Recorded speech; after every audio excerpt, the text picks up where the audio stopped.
여러분 안녕하십니까? 요즘에 신종 코로나 바이러스가 우리 한국뿐만 아니라 전 세계를 휩쓸고 있습니다. 그리고 이 어려운 가운데서 옛날 애굽 땅에 온 애굽 전역에 재앙이 내릴 때에 고센 땅에 있는 하나님의 백성을 보호하여 주신 것처럼 그런 축복이 우리에게도 함께 하시고 특별히 우리 한국에 이 전염병으로 인한 희생자가 없기를 간절히 바랍니다. 오늘은 복음조화 130번 제목은 왕이 통곡하다 하는 제목입니다. 복음조화 129번은 제사장들과 바리새인들이 예수님을 죽이기로 음모하고 그 다음에 그 예수님을 넘겨줄 가룟 유다의 마음속에 사단이 들어갔다고 하는 그 이야기가 129번에 나오고 있습니다. 그래서 오늘은 이 복음조화 130번 여기에 그 왕이 통곡하다는 그런 제목으로 말씀을 드리는데 요한복음 12장 12절 13절에 있는 말씀을 기초해서 오늘 말씀을 시작하겠습니다. 오늘의 본문의 말씀은 요한복음 12장 12절 13절입니다. 그 이튿날에는 명절에 온 큰 무리가 예수께서 예루살렘으로 오신다는 것을 듣고 종려나무 가지를 가지고 맞으러 나가 외치되 호산나 찬송하리로다 주의 이름으로 오시는 이 곧 이스라엘의 왕이시여. 여기에 나오는 오늘 이 이야기는 사복음서에 다 지금 이야기가 소개되고 있습니다. 그 가운데서 특별히 중요한 부분들을 좀 선택해서 말씀을 드리려고 합니다. 특히 요한은 어떤 사건을 날짜별로 좀 어떨 때는 이야기를 해요. 지난번 6월절 며칠 전에 예수님이 베다니에서 시몬의 그 잔치에 참석했다 그랬어요. 6월절 엿새 전이라 그랬죠. 오늘 여기는 그 이튿날, 지금 여기에 말하고 있는 이 이튿날은 뭐냐 하면은 이스라엘의 그 6월절 절기가 한 주일 시작되는데 거기에 그 지난번 시간에 말씀드린 것처럼 예수님이 이날부터 시작해가지고 오는 금요일 날, 오늘날 우리의 요일로 비우면 금요일 날, 그날이 6월절인데 예수님이 십자가에 달려 돌아가시는 날이에요. 그래서 오늘 여기에 나오는 이 말씀을 시작으로 해가지고 순환주간이 시작되는 것입니다. 이 순환주간이 시작되는 여기에 그 이튿날이 이제 순환주일 시작되는 그 날입니다. 여기에 말하고 있는 그 명절은 바로 6월절을 가리키고 있고 특별히 예수님에게 있어서는 마지막 6월절로서 십자가에 돌아가실 그 절기를 여기에 일컫고 있습니다. 예수님이 이제는 예루살렘 성을 향하여 들어가는 그 시각에 무수한 사람들이 어쩌면은 예루살렘에 있는 거의 모든 사람들이 이제는 왕으로 오시는 예수님을 영접하기 위하여 사람들이 예수님 앞으로 나오는 그 모습을 여기 볼 수 있어요. 많은 사람들이 예수께서 예루살렘으로 오신다는 것을 들었다 이거예요. 지난 시간에 말씀드린 것처럼 많은 사람들이 미리 예루살렘에 와서 6월절을 지키기 위하여 준비하는 가운데서 정말 그 예수님이 이번에 예루살렘에 오실까? 자기들끼리 서로 이렇게 말하고 있는 것을 지난번 살펴보았습니다. 그래서 예루살렘으로 오신다는 것을 듣고 종려나무 가지를 가지고 맞으러 나가 외치되 호산나 찬송하리로다 주의 이름으로 오시는 이 곧 이스라엘의 왕이시여. 특별히 여기에서 이스라엘의 왕이시여 하는 것은 이스라엘 그 유대 백성들이 예수님이 언젠가 이스라엘의 왕이 될 것이라고 하는 것을 잔뜩 기대하고 있다고 하는 것을 여기에 볼 수가 있습니다. 여기에 그 사람들이 모여가지고 종려 나무 가지를 가지고 맞으러 나가서 외치되 하는 이 말이 제가 누누이 이야기했던 것처럼 미완료로서 한 번 외치는 것이 아니라 끊임없이 호산나 다윗의 자손이여 호산나 다윗의 자손이여 계속적으로 이야기하고 있는 것을 여기에 말하고 있습니다. 이 말씀의 배경을 잠깐 한번 살펴보면은 요한복음에는 아까 말씀드린 것처럼 그 이튿날 순환주간이 시작되는 이날 6월절에 온 큰 무리가 예루살렘 오신다는 함을 들었는데 마태는 그것을 이렇게 기록하고 있습니다. 저희가 예루살렘에 가까이 와서 감난산 벳바게에 이르렀을 때에 예수께서 두 제자를 보내시며 어떤 집에 가서 거기에 나귀가 매여 있을 것인데 주인에게 가가지고 그 나귀를 갖다 풀어달라 그래라. 그 사람이 물어보면은 주께서 쓰시겠다 하면은 그 사람이 줄 터이니까 하는 그 나귀와 나귀 새끼를 보내서 몰고 오게 하는 그 일이 지금 여기 있는데 예수님이 예루살렘 가까이 와서 감람산 벳바게에 이르는 것입니다. 자, 그게 여기 뭐냐면은 여기 지금 여러분이 요 그림을 보시면 1번 지난번 시간에 그 시몬의 잔치가 벌어졌던 베다니가 요 1번 밑에 이어 있습니다.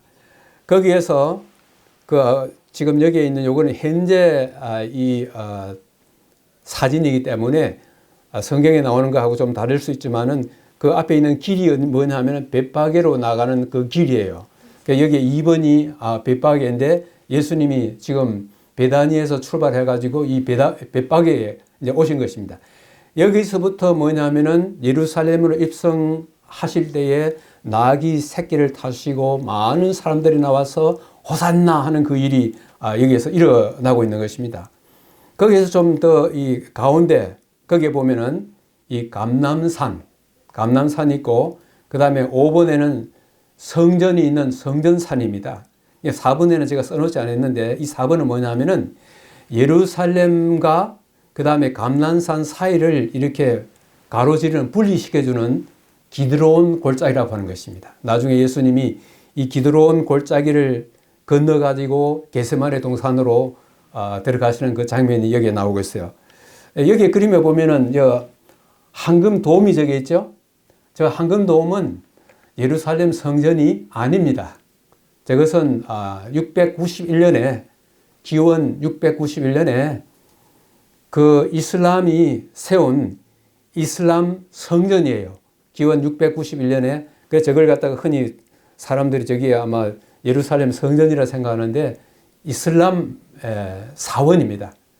도움은 이슬람 사원이고 여기 예루살렘은 이슬람과 유대교와 기독교 이 세 종파의 핵심이 되는 장소가 바로 여기 있는 것입니다.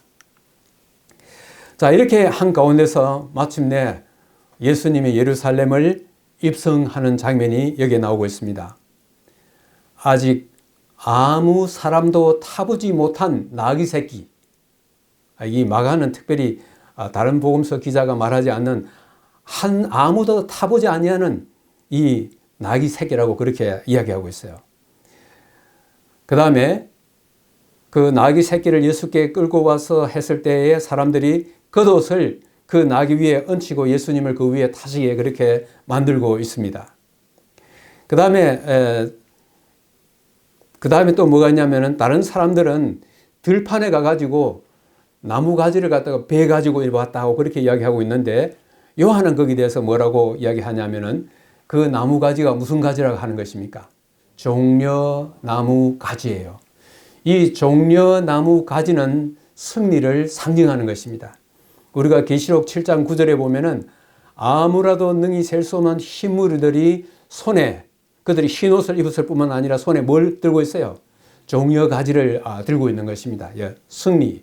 그래서 이걸 갖다가 흔히 승리의 입성이라고 그렇게 이야기하는데 예수님께서 이 예루살렘으로 들어가시려고 하는 그때에 나귀 새끼를 타고 이게 가시는 거예요.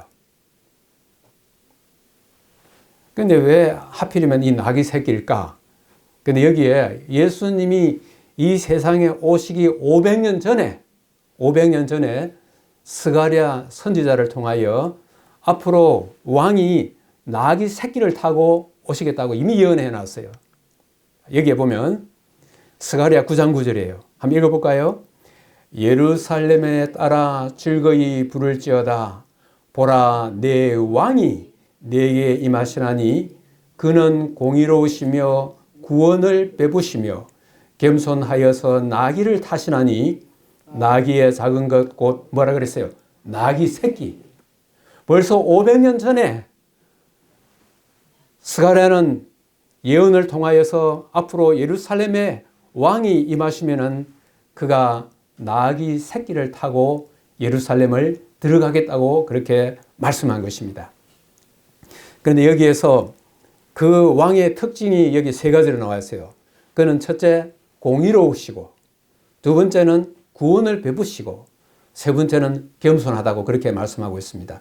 여기에 특별히 공의로우시다 하는 말은 이 세상에는 얼마나 불법이 많습니까? 돈이 있으면 해결되고, 이 권력이 있으면 해결되고, 어떤 것도 마음대로 불법을 행하는 것을 우리가 보지 않습니까?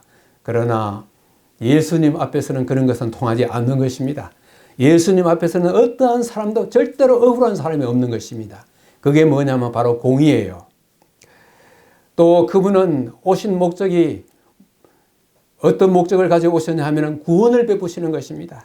죄로 인하여 죽을 수밖에 없는 수많은 사람들이 다시 살 수 있는 그 길을 열어주시기 위하여 구원을 베푸시기 위하여 오신 것입니다. 자, 여기에 우리 시대의 소망에 이런 말씀이 있어요. 그리스도께서 탄생하시기 500년 전에 선지자 스가랴는 이스라엘의 왕의 오심을 이와 같이 예언하였다. 근데 그 밑에 예수께서 예루살렘에 승리의 입성을 하신 것은 주일 중 첫째 날이었다. 무슨 날이에요? 일요일이에요. 예수님이 6월절 날 금요일에 6월절 날 돌아가시는데 그날은 금요일이에요. 그러니까 오늘 일요일이잖아요. 일일, 월, 하, 수, 목, 금. 이 주간을 갖다 무슨 주간이라 그래요? 순환주간이에요. 예수님이 붙잡혀 가지시고 신문을 받으시고 채찍을 맞으시고 마침내는 십자가에 돌아가시는 이 한 주간을 순환주간이라 하는데 바로 예수님이 나귀 새끼를 타시고 예루살렘으로 들어가시는 이 날은 요즘으로 치면 무슨 요일이요? 일요일이에요. 그 다음에 여기 또 무슨 말씀이 있냐면은 그리스도께서는 왕의 입성에 관한 유대인의 풍습을 따르고 계셨다.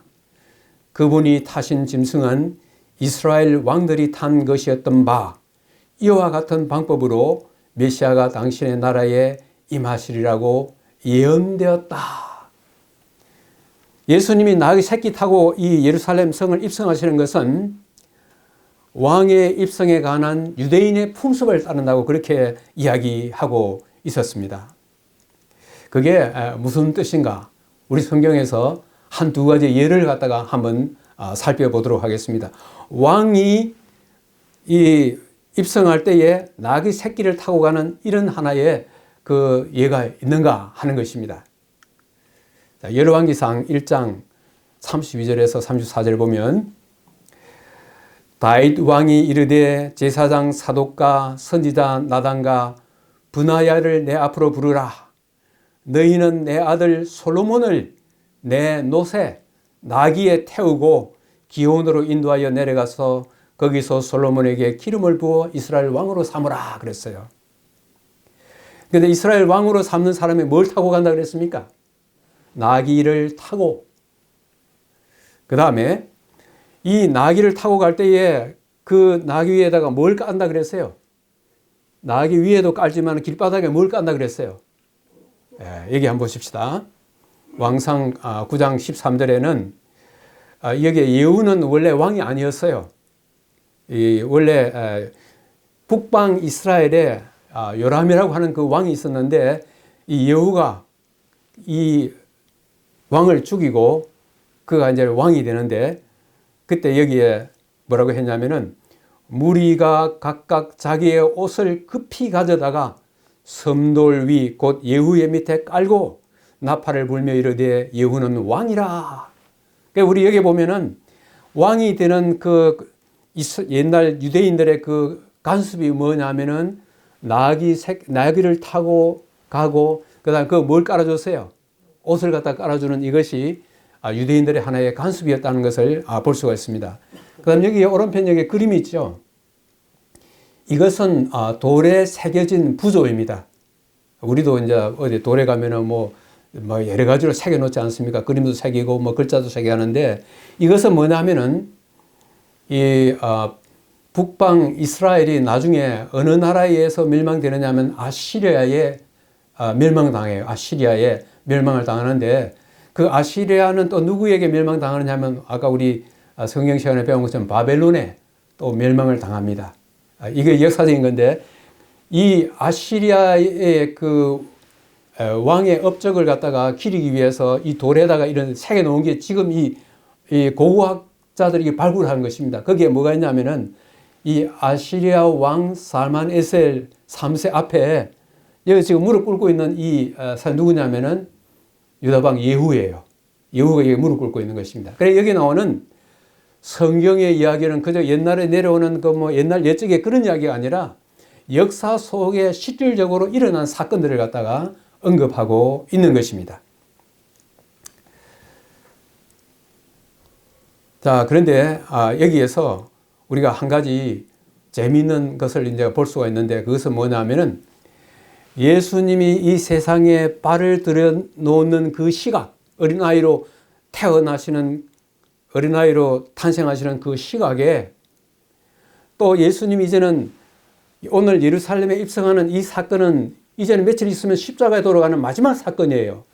예수님이 이 땅에 아기 예수로 오셨을 그때에 있었던 사건하고 예수님이 이제는 어른이 되셔가지고 십자가에 돌아가실 때 일어날 하나의 사건이 공교롭게 아주 두 사건이 일치하는 사건들이 오늘 여기에 나오고 있어요. 자, 여기에 뭐냐면은 마태 2장 1절 2절에 이 그림은 무슨 그림입니까? 동방박사들이 별을 보고 예루살렘으로 찾아오는 그 이야기입니다. 거기에 성경 여기에 뭐라고 되어 있어요?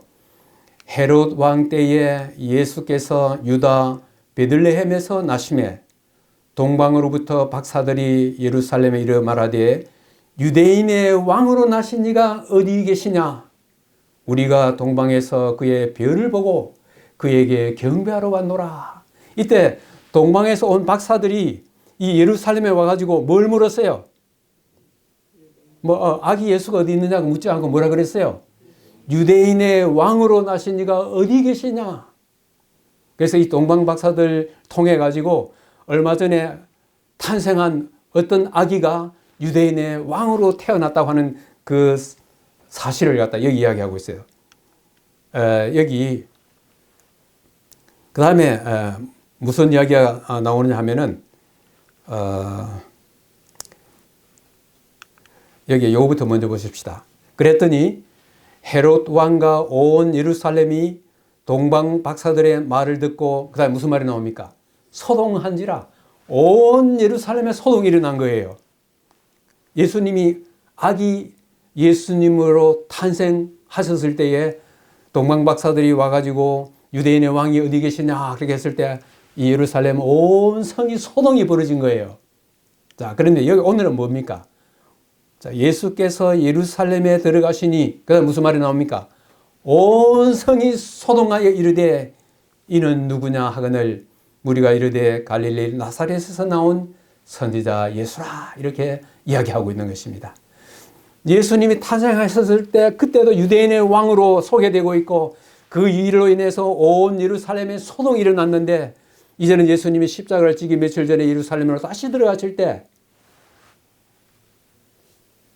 예수님이 이는 누구냐 이스라엘의 왕이시오 그렇게 사람들이 막 외치면서 그랬을 때 온 성이 다시 소동이 일어난 것입니다.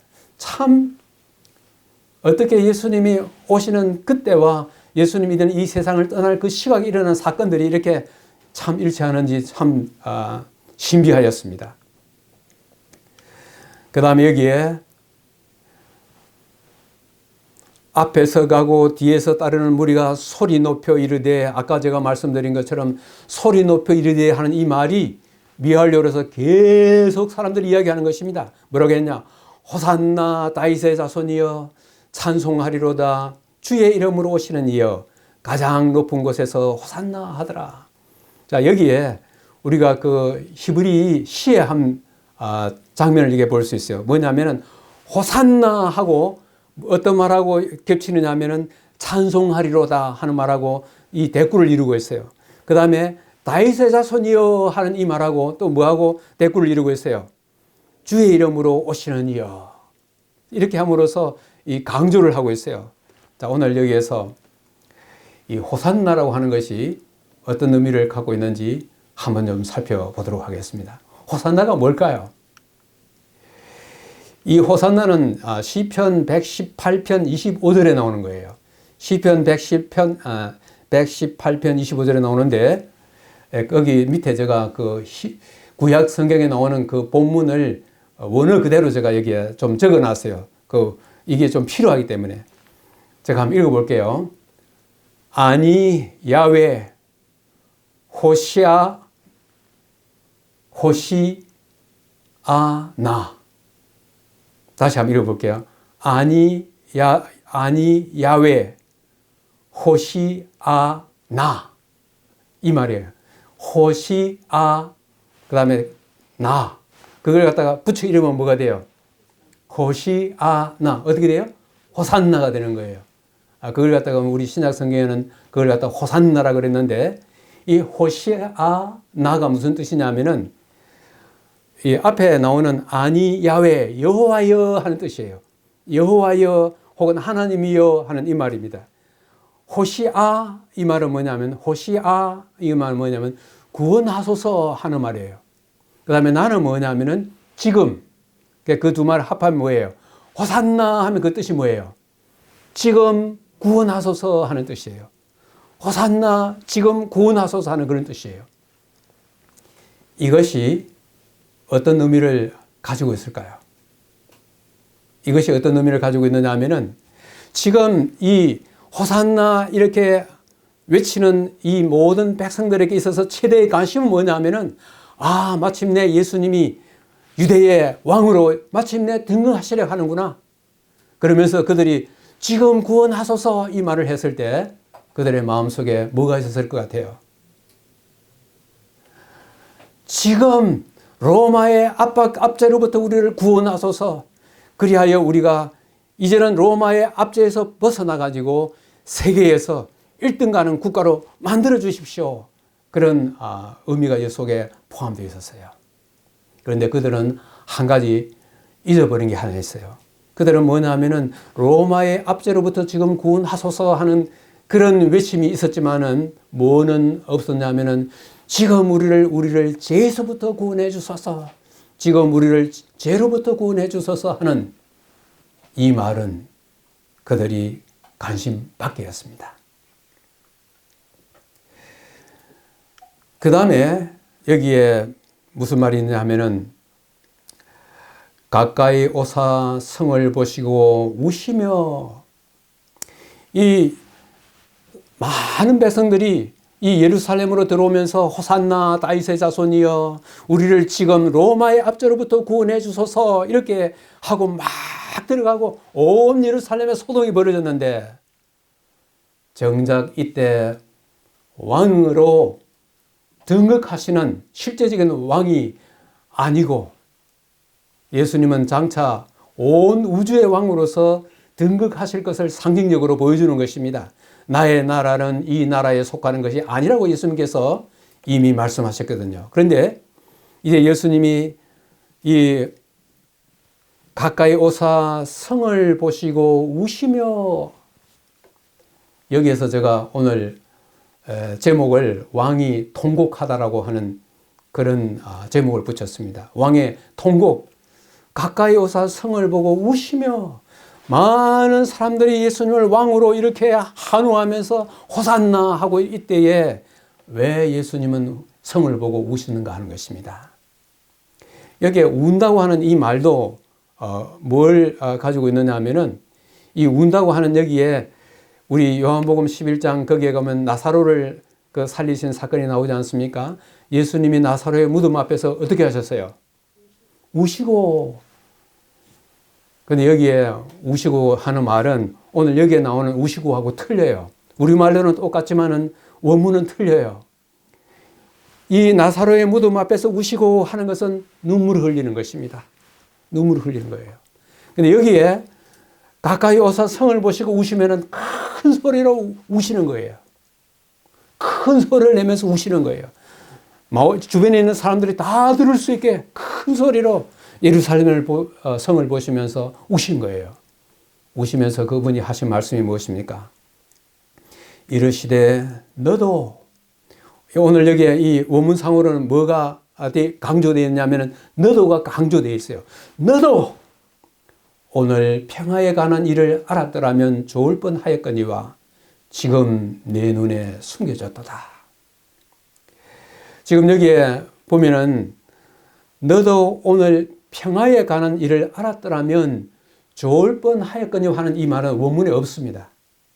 그거는 번역하는 사람들이 뒤에 이제 그걸 갖다가 거기에다가 붙인 거예요. 원문에는 어떻게 되어 있냐면은 너도 오늘 평화에 관한 일을 알았더라면 그 다음에는 점점이에요. 그 말은 뭐예요? 너도 오늘 평화에 관한 일을 알았더라면 하면서 우리에게 어떤 그 생각해 볼 수 있는 그걸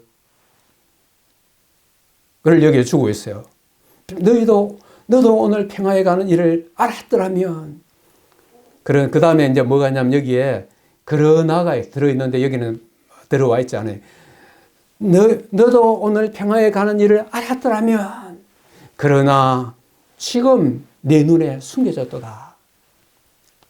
근데 아까 제가 말씀드렸죠. 예수님이 이제 그분의 생애 마지막에 평화에 관한 이야기를 했는데 예수님이 아기로 탄생하셨을 때도 하늘의 천사들이 뭐에 대해서 이야기했어요?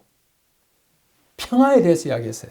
자, 여기에 누가복음 2장 14절에 지극히 높은 곳에서는 하나님께 영광이요 땅에서는 하나님이 기뻐하신 사람들 중에 뭐예요? 평화로다. 이거는 천사들이 부른 노래예요. 천사들의 합창 속에 하나님이 기뻐하시는 사람들 중에 평화로다. 그렇게 이야기했습니다.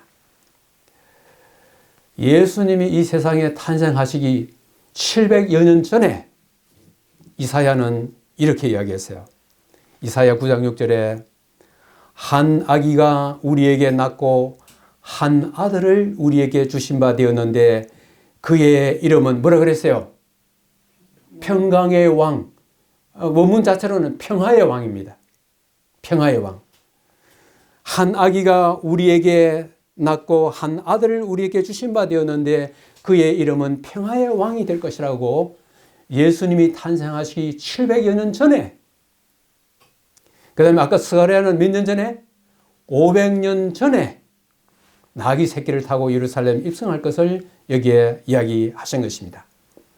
자, 오늘 여기에서 예수님이 말씀하신 평화에 관한 것을 너희가 알았더라면 하는 예수님이 말씀하신 평화는 뭘 의미하는 것일까요? 오늘 예수님을 호산나 다윗의 자손이야 이렇게 환호하는 그들의 마음속의 평화는 무슨 평화입니까? 로마의 압제로부터 벗어나는 그런 일시적인 평화였던 것입니다. 그러나 천사들이 예수님 탄생하셨을 때에 평화에 예수님을 하나님을 아는 하나님의 백성들에게 있게 될 그 평화를, 그 다음에 이사야가 예언했던 평화의 왕, 거기서 말한 그 평화는 어떤 의미를 갖고 있을 것 같습니까? 예수님께서 이 땅에 오신 궁극적인 목적이 무엇이겠습니까? 이 평화와 어떤 관련이 있을까요? 자, 여기에 창세기 3장 21절에 아담과 하와가 범죄하여 에덴에서 밖으로 추방당할 때에 처음에 그들은 그들의 부끄러움을 가리기 위해서 무슨 옷을 해 입었습니까? 무화과 나무 잎으로 그들의 부끄러움을 가렸지만은 이제 에덴을 떠나가는 그들, 아무 방비도 없는 이 험악한 세상을 떠나가는 그들이 그 무화과 이파리로는 안 되는 것입니다.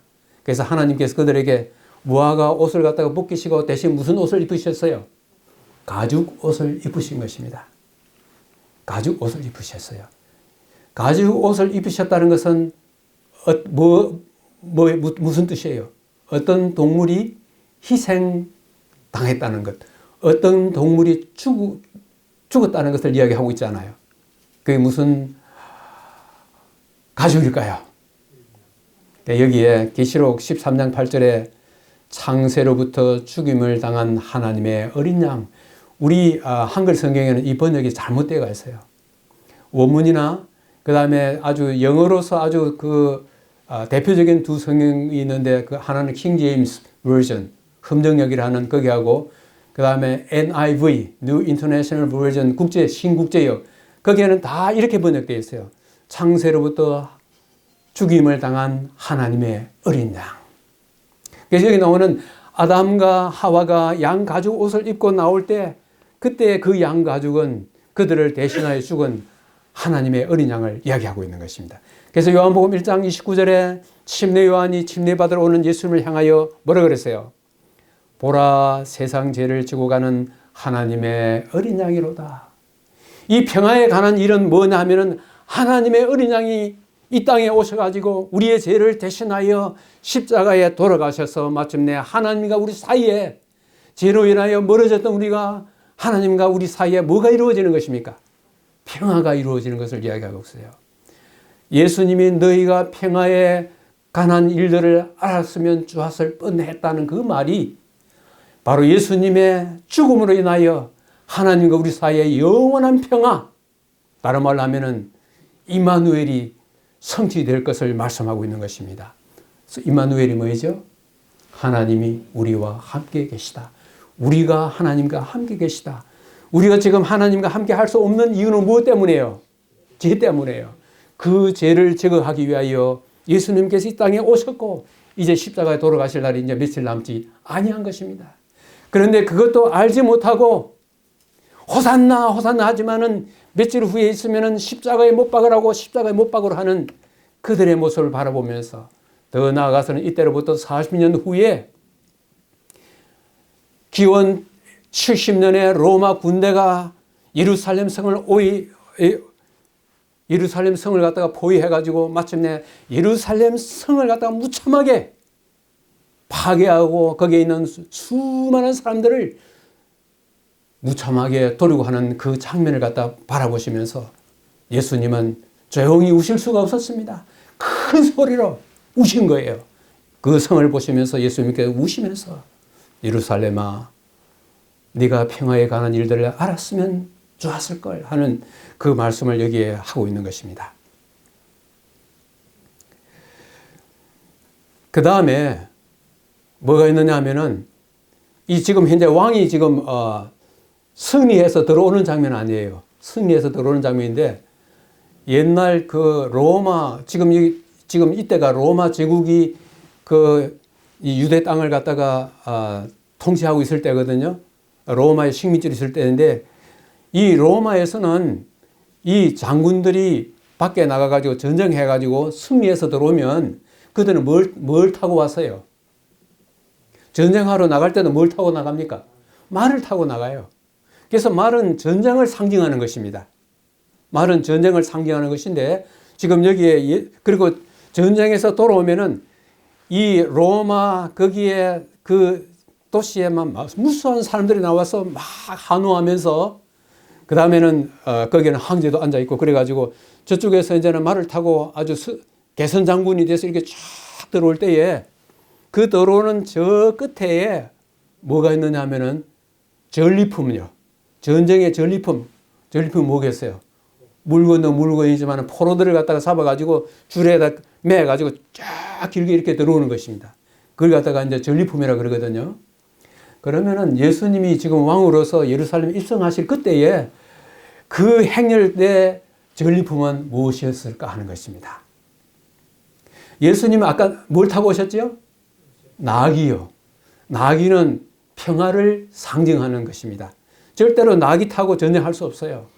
말 타고는 할 수 있지만은. 그래서 이 평화의 왕이 나귀를 타고 예루살렘으로 들어오실 때 그가 들어오실 때에 함께 온 그 전리품은 무엇일까 하는 것입니다. 여기 우리 시대의 소망에 아주 좋은 말씀이 있어요. 자, 이게 한번 볼까요? 구주의 주위에는 죄 많은 인류를 위하여 그분께서 사랑으로 행한 수고의 영광스러운 전리품들이 있었다. 그 전리품들이 뭘까? 그분이 눈을 뜨게 한 소경이 길을 인도하고 있었다. 그분이 혀를 풀어주신 벙어리가 가장 큰 소리로 호산나라 불렀다. 그분이 고쳐주신 절름발이가 기쁨에 넘쳐서 제일 적극적으로 종려나무 가지를 꺾어서 구주 앞에 흔들었다. 가부와 고아들은 그들에게 베푸신 그분의 자비하신 일로 인하여 예수님의 이름을 높이 부르고 있었다. 깨끗함을 받은 문둥병자들이 그들의 깨끗한 옷을 그분의 길에 펴고 영광스러운 왕으로서의 예수님께 만세를 불렀다. 무리 중에는 그분의 음성으로 죽음의 잠에서 깬 자들도 있었다. 나인성 가부의 아들, 그 다음에 또 백부장 고넬료의 딸, 백부장의 딸, 다 살아났죠. 그 가운데 가장 획기적인 하나의 사건 누구예요? 바로 죽었다가 다시 살아난 나사로인 것입니다. 그래서 예수님의 전리품들은 누구냐 하면은, 예수님이 생전에 이런 어려움을 겪고 있었던 그 무수한 사람들이 예수님으로부터 고침을 받았던 그 사람들이 오늘 여기에 예수님의 전리품으로 나와 있는 것입니다. 오늘 저는 이것을 보면서 무엇을 생각했느냐 하면은, 나는 오늘 예수님의 예루살렘 성 입성하시는 가운데서 나는 그 중에 무엇일까? 나는 무엇이에요? 내가 영적으로 소경이었다가 지금은 뭐 하는 것입니까? 지금은 눈을 떠서 보는 것입니다. 한때는 영적으로 벙어리였다가 이제는 입이 열려서 하나님을 찬송하는 것입니다. 한때는 영적으로 절름발이가 되어서 제대로 바른 길을 갈 수 없었는데 예수님의 고침을 받고 뛰면서 이제는 바른 길을 하늘을 향하여 가게 된 것입니다. 아무 사람도 나에게 관심을 가져다 주지 못하는 가부와 고아들처럼 살았지만은 주님 때문에 살아야 할 의미를 찾은 것입니다. 문둥병자들, 이것은 죄를 상징하는 것입니다. 영적으로 죄의 문둥병에 걸려서 영원히 멸망당할 수밖에 없는 나를 위하여 예수님께서 그 문둥병을 고쳐주신 것입니다.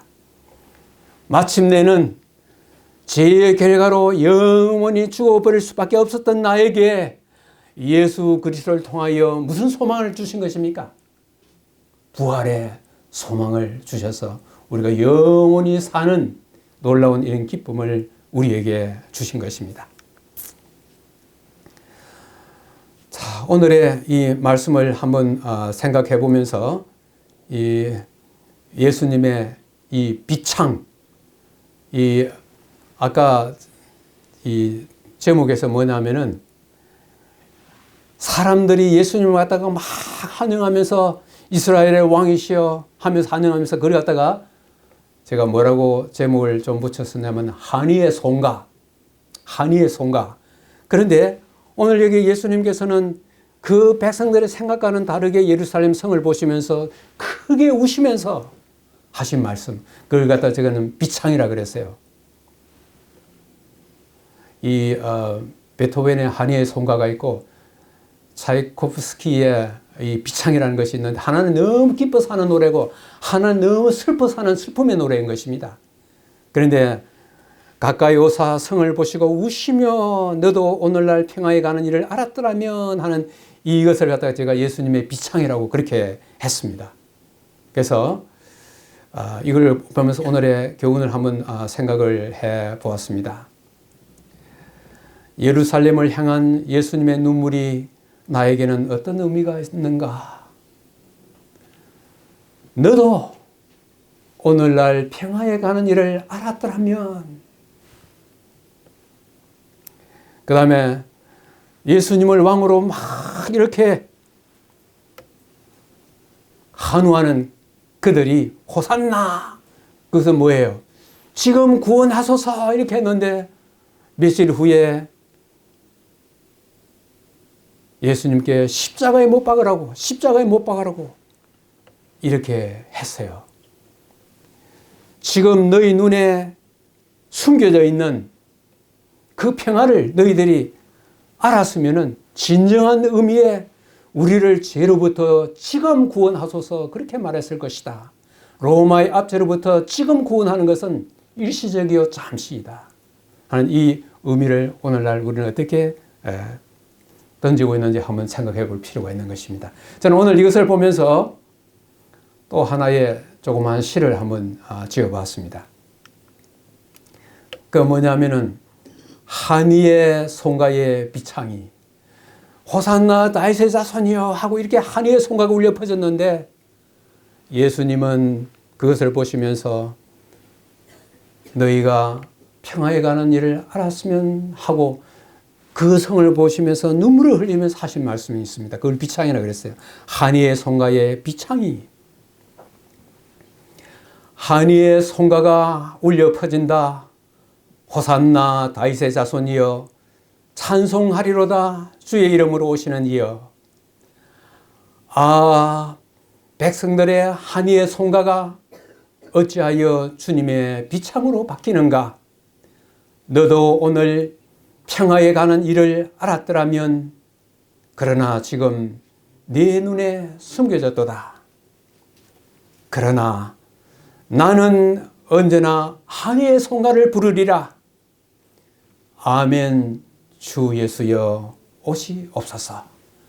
이 한이의 송가, 평화에 가는 일들을 우리가 그것이 무엇인지를 우리가 이미 알았으므로 이것을 통하여 비창이 아니라 한이의 송가를 이 땅에서뿐만 아니라 하늘에 가서 함께 영원토록 부르는 우리 모든 분들이 되시기를 간절히 바라면서 오늘의 말씀을 마치겠습니다.